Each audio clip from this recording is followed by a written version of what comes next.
FDA is trying to put a ban on this device. Find out how this could actually be a better alternative than smoking cigarettes. Next on State of Events.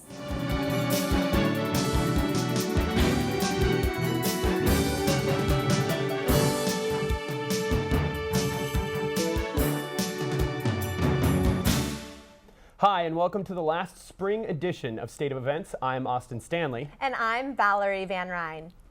To our top story tonight, the California high-speed rail project has been in the works for years, but now the plan to connect Northern and Southern California is at a standstill. State of Events' KAYLEIGH Hendrix is here to tell us why. KAYLEIGH?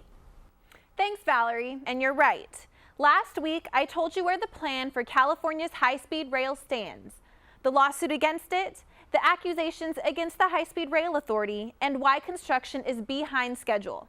Today, I'm going to explain why.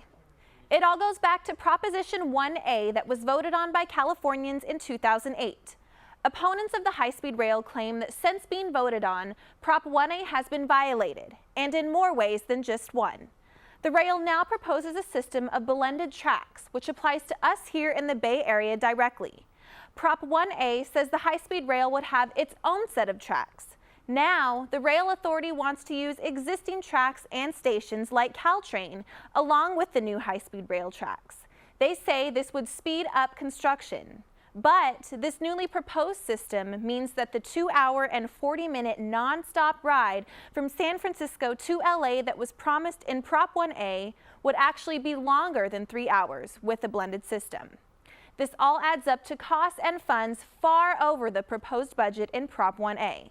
In 2008, the budget was $38 billion. Now it will be over $68 billion to complete just Phase 1 of construction.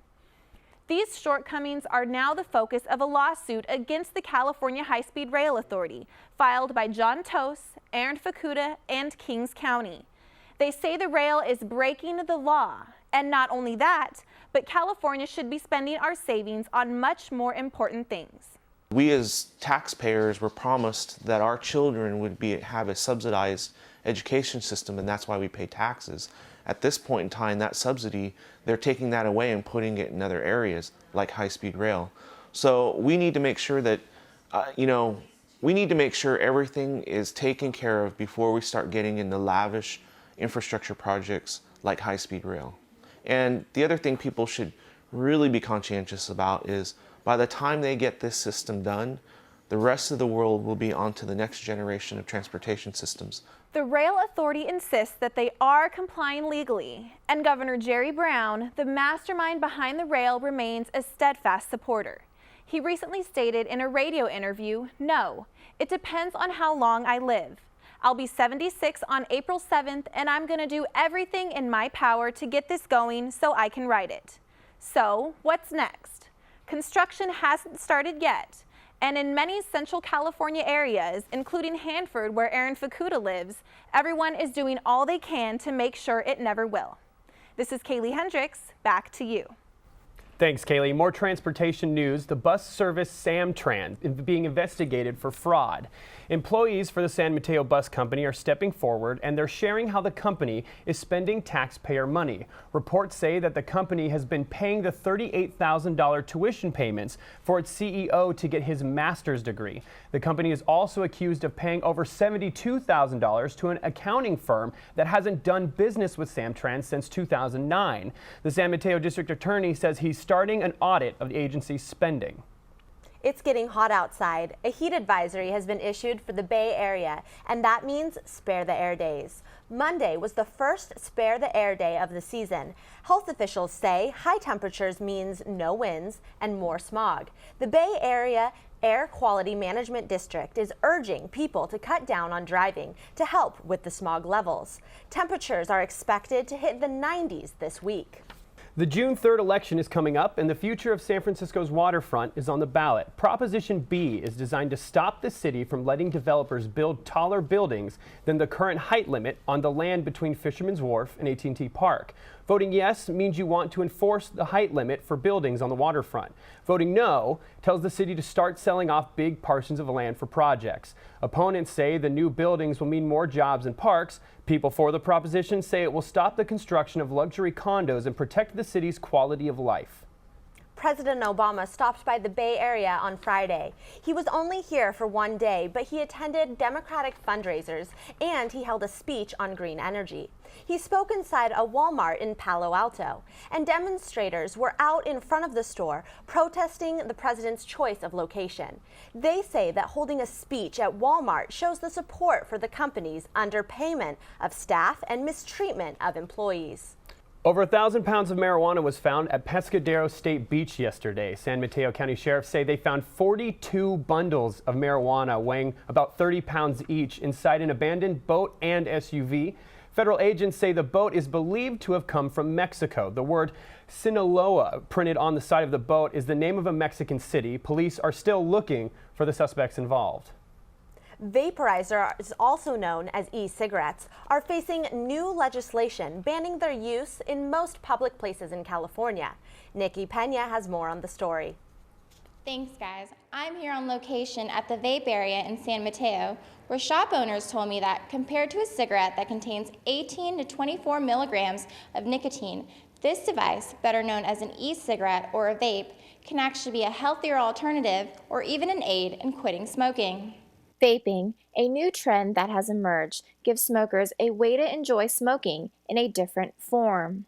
Yeah, I haven't met anyone who has started vaping who had not smoked cigarettes first.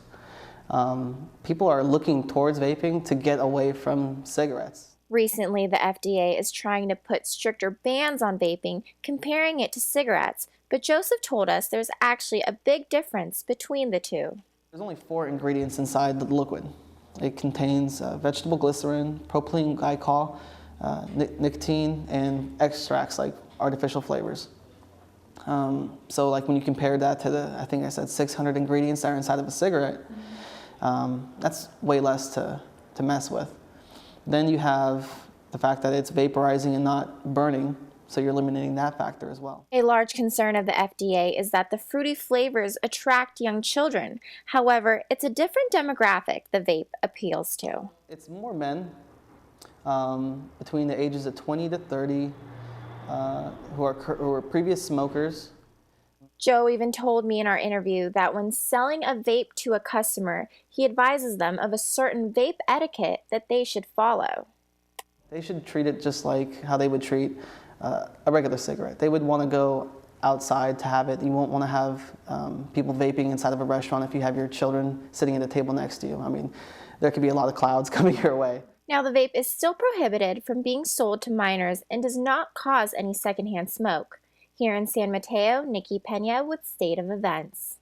Coming up, we'll take that first look at the nearly 300 girls kidnapped from a Nigerian boarding school. And up next on State of Events, we'll take a closer look at the homeless community in the East Bay. We shop at the American Cancer Society Discovery Shops for designer clothes, household items, and quality collectibles. I volunteer at the American Cancer Society Discovery Shops to benefit a cure for cancer. We donate to Discovery Shops where profits go towards cancer research, education, and patient services. Discover your shop. Discover a cure. Discovery Shops. Welcome back. 40 veterans are dead after waiting for medical care at a VA hospital. Congress is investigating the Department of Veteran Affairs for allegedly delaying medical care to veterans. A former doctor has come forward saying that over 40 veterans have died due to delays at the department's Phoenix hospital. Congress is taking the allegations seriously and are looking into the incidents. They want documents and emails relating to the delays. The Secretary of the Veterans Administration is under pressure to step down. the city of San Francisco is suing a family for misusing taxpayer dollars. City Attorney Dennis Herrera says the city paid the family to run apartments for homeless people. He says the family ignored city and fire building codes, caused raw sewage leaks and bed bug infestations. He says the taxpayers were billed for substandard housing. And homelessness in the Bay Area is a multi-million-dollar problem. State of Events' Suzette Reynoso takes us to Alameda County, where thousands of people are struggling to stay in or even find a home. On the corner of 5th and Broadway in downtown Oakland stands a man holding a sign that reads, "Almost hungry and broke. Need help. Hungry, homeless, and broke is exactly what more than 16,000 people in Alameda County a year are experiencing. On any given night, there's at least 4,500 people on the streets, or in shelters, or unsheltered. Alameda County is one of the top 10 least affordable housing markets in the U.S. There's just not enough affordable housing to go around, and people will become homeless. Right now, the median rent in Oakland is around $1,200 to $1,300 a month for a one-bedroom apartment, which means that you have to carry at least 2 full-time minimum wage jobs in order to survive. I go to fill out applications for a job and stuff. They look at me, I'm not looking presentable, and then we'll call you, leave a number. But how can I leave a number when I don't have a phone? Approximately 34,000 of Alameda County's residents are at a severe risk of homelessness because they are paying more than half of their income on housing.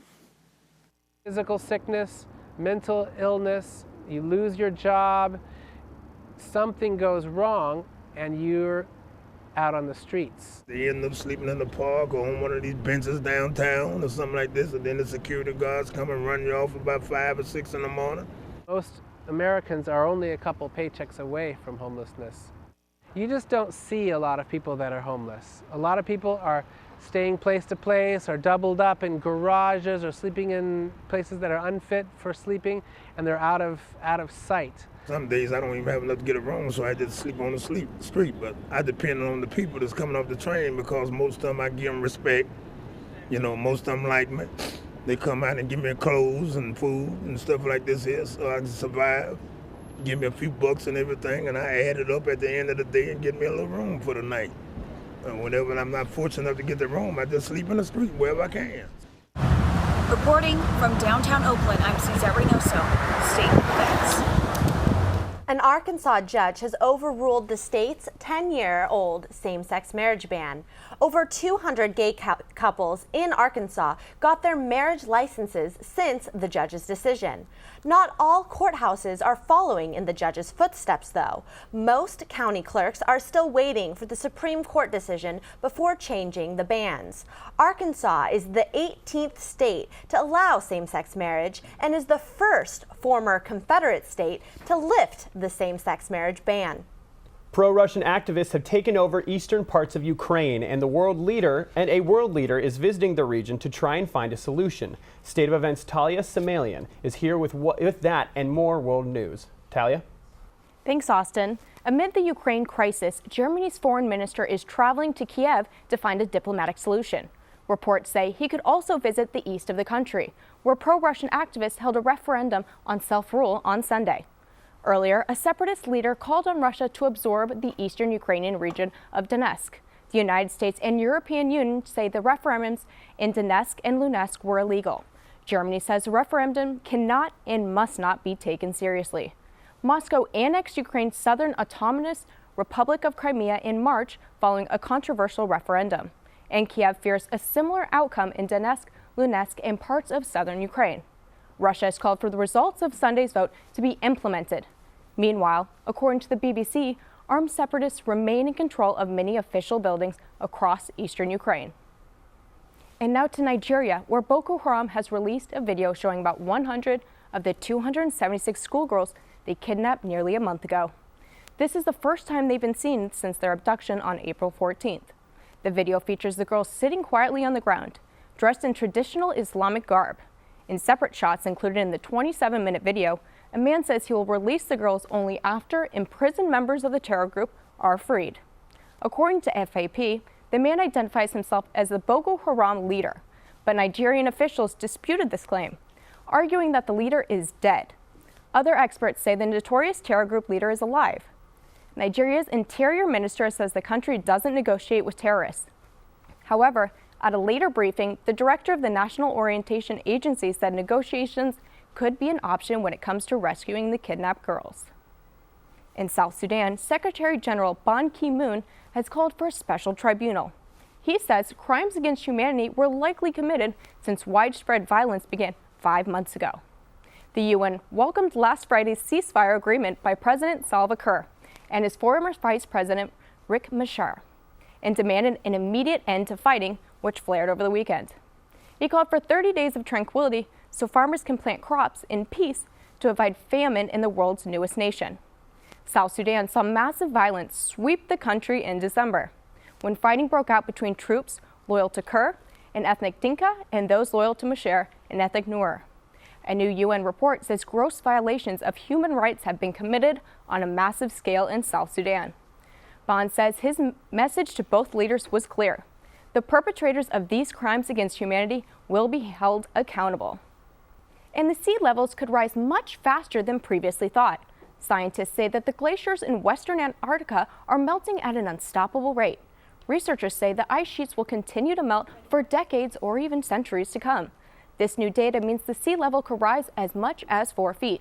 That's the World Update. I'm Talia Samalian.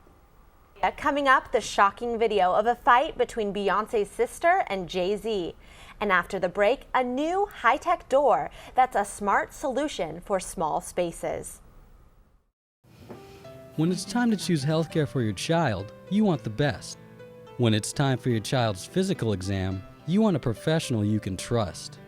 At Valencia Health Services, your time is well spent. We provide professional quality healthcare.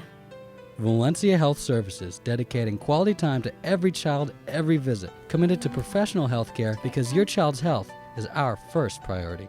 Valencia Health Services, quality time because we care.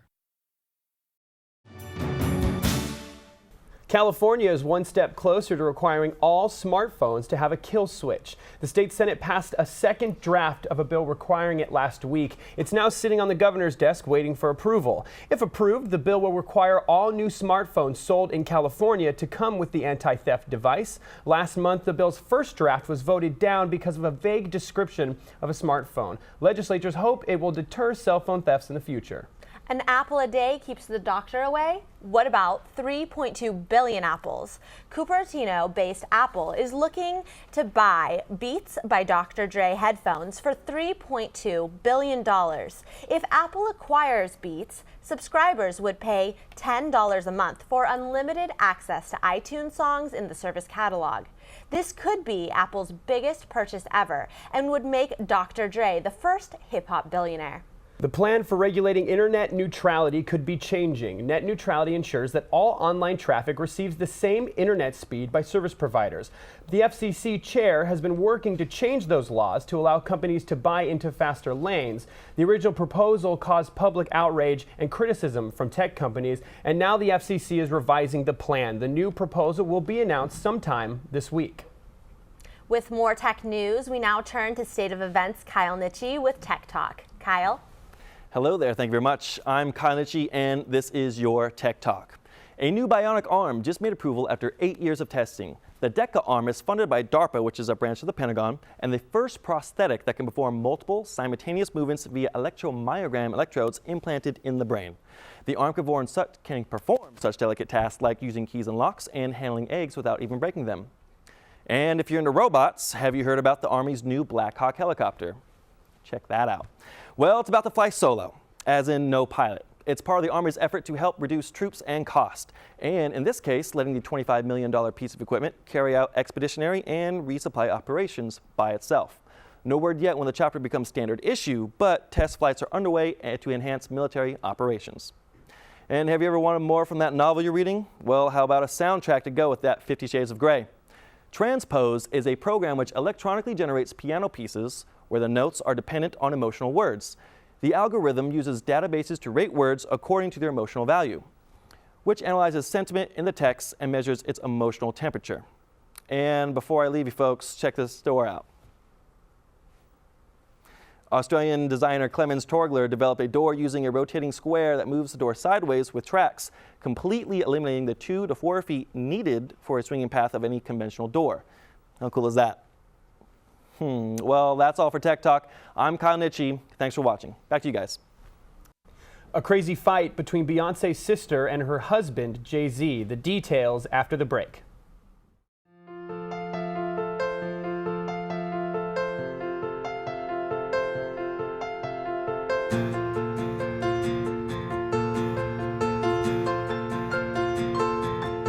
Donate to Habitat for Humanity Greater San Francisco and let your change become the change a family needs. Habitat for Humanity Greater San Francisco, building homes and hope in Marin, San Francisco, and the Peninsula. If you're itching to see the new 49ers stadium, you won't have to wait much longer. Starting in August, Levi Stadium will start offering public tours. The tour costs $25. That's $60 less than the average game day seat price. The tour covers most of what will be available during game day. Tourists will get to peek into the cheerleaders' locker rooms, access to the playing field, and of course, the team store. Tickets for public as well as group tours are set to go on sale before the stadium opens in July. In entertainment news, a video surfaced that shows Beyonce's sister attacking Jay-Z. KAYLEIGH HENDRIX is back in the studio with us to fill us in on that and more. KAYLEIGH? Thanks, Valerie.